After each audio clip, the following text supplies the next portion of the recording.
मुलाचा डबा करायचा होता आणि डब्यामध्ये नेमकं काय द्यायचं हे मला काही कळतच नव्हतं.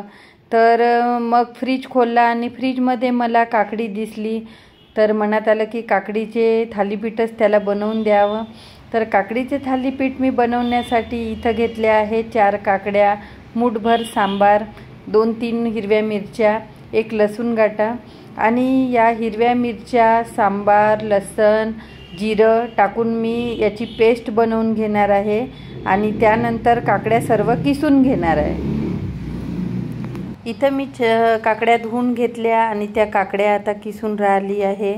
आणि माझ्या मुलाला तर आधी काकडीचे पराठे बिलकुल पसंत नव्हते, पण आता थोडे दिवस झाले आहे तो थोडा खायला लागला आहे. तर हा आपला बनून काकडीचा किस रेडी आहे. छान हिरवागार दिसून राहिला. त्यानंतर मी त्याच्यामध्ये गव्हाचे पीठ, बेसन, तिखट, मीठ, आपण जी हिरवी मिरची, लसणची पेस्ट केली होती ती पेस्ट त्यामध्ये टाकली.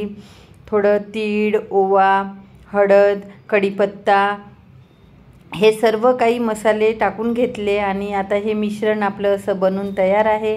त्यानंतर ताव्याला तेल लावून घेतलं आणि आता हे थालीपीठ छान त्या ताव्यावर खमंग खुसखुशीत दोन्ही बाजूंनी आपल्याला खरपूस भाजून घ्यायची आहे. तर थोडा मी पाण्याचा हात लावला आणि ते आपल्या बोटाच्या साहाय्याने ताव्यावर पसरवून घेतले. चांगले पातळ पसरवून घ्यायचे आहे. जाडे झाले तर मग ते व्यवस्थित लागणार नाही. त्याच्यामुळे पातळ बोटाच्या साहाय्याने तावाभर सर्व कडे पसरवून घेतले आणि मग थोडं तेल आजूबाजूला सोडलं आणि त्याच्यानंतर आपल्या सराट्याच्या साहाय्याने दुसऱ्या बाजूनी पलटवून घेतले. तर बघा आपले कसे दिसून राहिले आहे काकडीचे थालीपीठ. आता मी प्लेटमध्ये ते काढून घेत आहे आणि दिसून राहिले ना खमंग खुसखुशीत थालीपीठ. आता मुलाचा टिफिन भरून घेत आहे. तर त्याला 2च थालीपीठ पुरेसे आहे, कारण त्याला फारसे काही काकडीचे थालीपीठ आवडत नाही. त्याच्यामुळे एवढे होऊन जातील त्याला.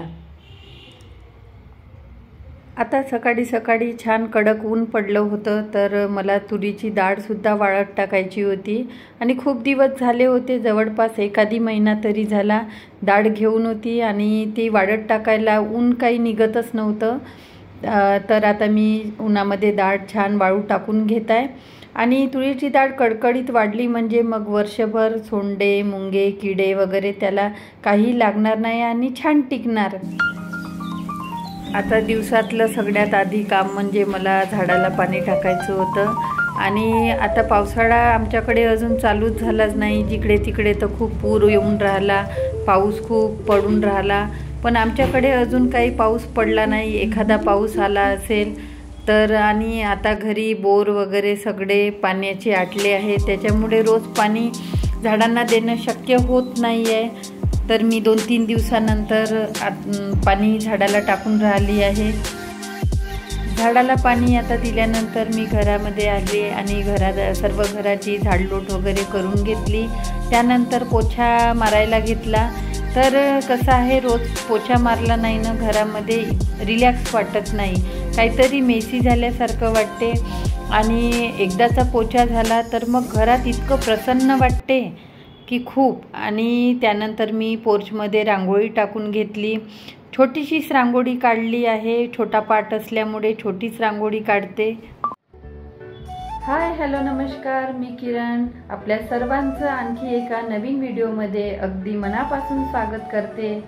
तर आज मी लवकर उठले, सकाळची सर्व कामे केली आणि मुलाचा टिफिन वगैरे सर्व पॅक करून दिला होता.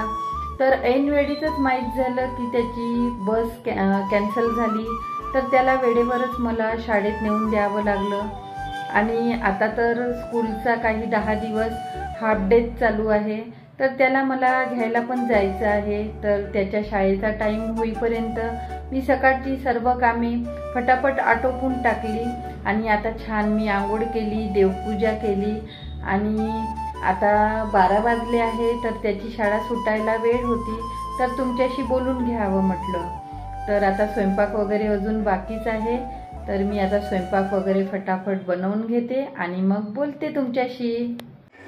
तर आजच्या जेवणामध्ये आहे शेवग्याची आमटी, पोळ्या आणि भात।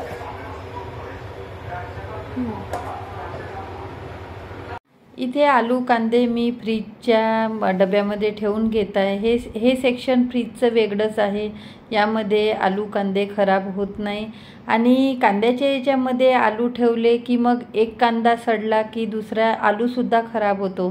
त्याच्यामुळे मी लसणामध्येच आलू सर्व ठेवून घेते आणि आलू घरामध्ये जास्तच आणतो आम्ही, कारण की मुलांना पण बटाट्याची भाजी खूप आवडते आणि उपमा, पोहे, आलूचे पराठे, मुलं फ्रेंच फ्राईज करून खातात, त्याच्यासाठी पण आलू हवे। तर भाजीपाला आणले की आलू आम्हाला आणावंच लागते। तुम्हाला दिसत असेलच की हे खाली बक्से कशाचे आहे, तर मला एका मुलांनी हे 3 बक्से टेरेस गार्डन करण्यासाठी आणून दिले आणि मी लवकरच यात माती वगैरे भरून छान फळभाज्या लावणार आहे। त्यामध्ये पालक, सांबार, मेथी ह्या सर्व फळभाज्या लावून घेते आणि आपलं टेरेस गार्डन बनवणार आहे। आणि इथे साईडला मी उन्हामध्ये हे जिरा पापड वाळत टाकले होते। तर हे जिरा पापड इतके सुंदर लागतात ना की आमच्या घरात सर्वांना आवडते। तर आमचं जेवण झालं, आराम झाला आणि आता मी उठले, छान फ्रेश वगैरे झाले। तर ह्या व्लॉगला एंड करायचं राहूनच गेलं असं लक्षात आलं, तर आता ह्या व्लॉगला मी इथेच एंड करते। व्हिडिओ आवडला असेल तर प्लीज चॅनलला लाईक करा, सबस्क्राईब करा आणि जास्तीत जास्त माझा व्हिडिओ शेअर करा। तर भेटूया पुन्हा आणखी एका नवीन व्लॉगमध्ये। Bye bye.